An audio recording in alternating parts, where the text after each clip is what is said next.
Hi mga kapangit! Welcome back to my YouTube channel. This is Joe Padam Sinupok Pakak. And so yun mga kapangit, ngayong hapon na to, so magluto tayo ng sopas kahit sobrang init ng panahon mga kapangit, pang merienda natin ngayong hapon na to. So yun, let's go mga kapangit, tingnan kung gaano tayo kasarap, gaano tayo kagaling magluto ng sopas. So let's go mga kapangit, samahan nyo ako ngayong hapon na to. Kita pa yung mga kaldero na nakasabit-sabit oh. So yun, let's go mga kapangit. So yun mga kapangit, ito yung halo natin sa ating sopas, karneng manok. Alright, and yung mga gulay mga ipapakita ko sa inyo pagka natapos na natin hiwa-hiwain.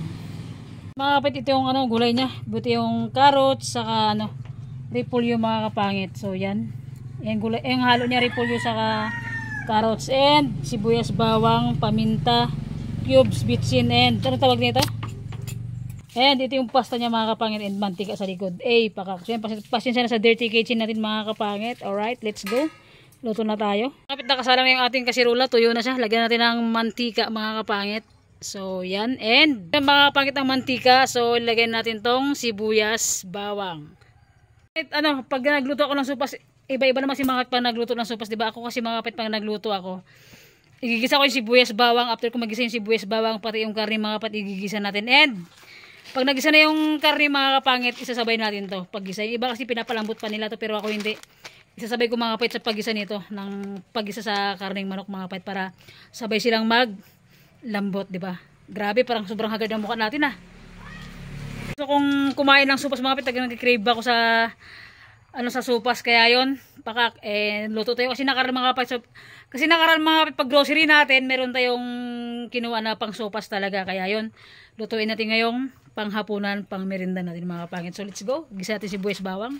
Okay, gisa natin sibuyas bawang. Okay. Hindi natin mga kapit na sa paglagay natin sa paglagay natin ng sibuyas bawang sa kasirula, kasi nga walang nagbibideo mga kapangit. So yan, pasunog-sunogin natin and ilagay natin yung manok. Karning manok pala. Mga kapangit, sunog-sunog na yung ating sibuyas bawang. Buhos natin yung karning manok. And imikos-mikos natin.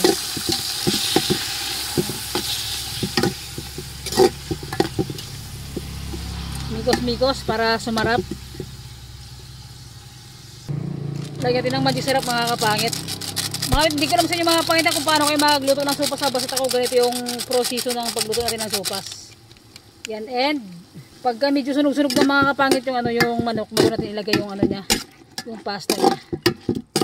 Para hindi malangsa. Yung ating lutong-luto yung manok. Kaya natin mga kapangit ng asin. Kunting asin lang muna. Kasi baka hindi natin matansya mga kapangit, mag-alat siya.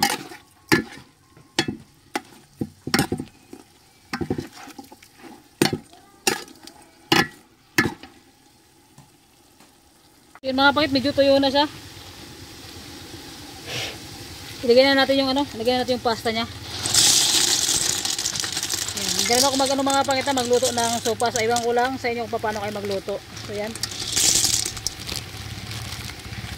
Yan. And mikos-mikos na rin mga kapangit. Ganun din magluto ng ng sopas. Pakak.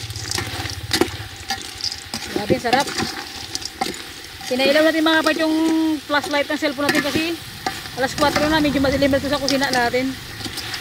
So, yan. Napakasarap ng ating sopas. Yan. And, lagyan natin ng ay, hindi. Mamaya natin lagyan mga kapangit pagka medyo tuyong-tuyo siya. Diba?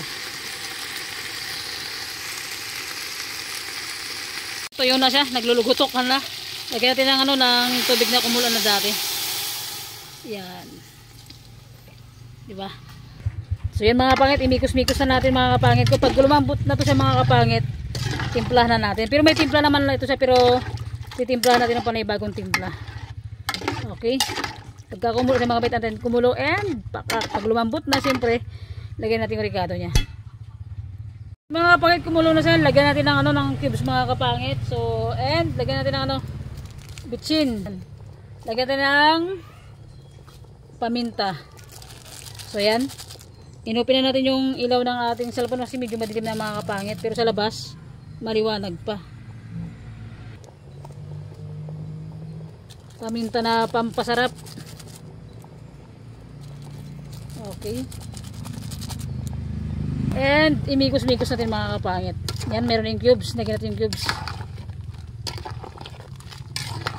Kasi pangit-pangit pagka medyo lusak na to yung ano niya, pasta niya pangit. Kailangan dapat sakto lang.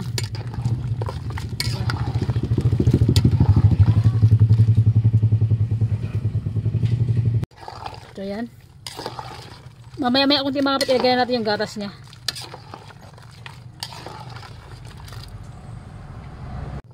Yan mga kapit, ano siya, kumulo na siya.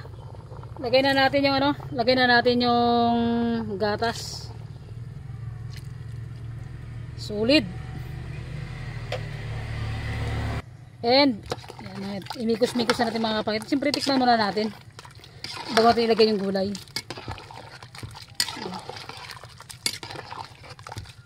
At ano to, lutong bulandos. Pag hindi maubos, ubusin pa rin mga kapangit. Siyempre sayang. Tikman natin yung sabaw nya. Tikman natin yung sabaw. Baka ano to mga kapangit, baka suminarap na. Baka nasobrahan natin.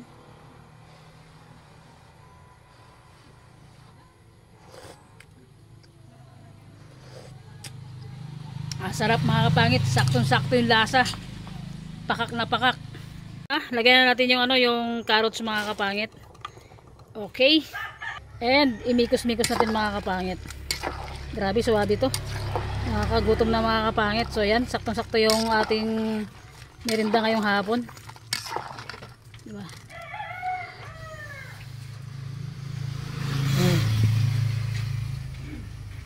Gulay mga kapangit, yung repolyo lagyan na natin. Grabe, sulit mga kapangit magluto ng sopas. Kayo mga kapangit, paano kayo magluto na ng sopas na ito? Ganoon ako magluto. Iginigisa ko muna sa sibuyas, bawang, pati yung kanyang pasta. So yan, mikos-mikos natin mga kapangit. And siyempre, tikman natin ulit anong lasa niya. Diba? Baka magsuminarap na ito mga kapangit. Pakak, diba? Tignan naman, daming sahog ko. Parang isang barangay makain dito mga kapangit ha. So yan, siyempre bibigyan natin sila ate.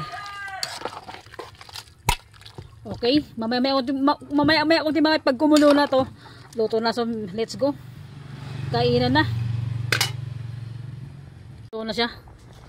Halo-haloin natin. Medyo madilim na kasi mga kapangit, alas 4 na, pero pag nasa labas ka sobrang liwanag pa.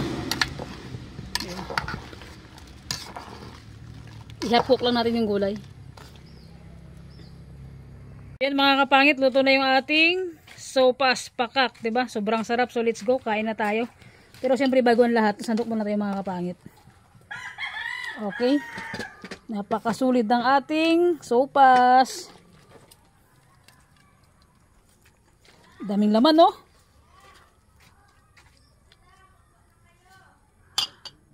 Mga kapangit, luto na. Let's go, kain na tayo.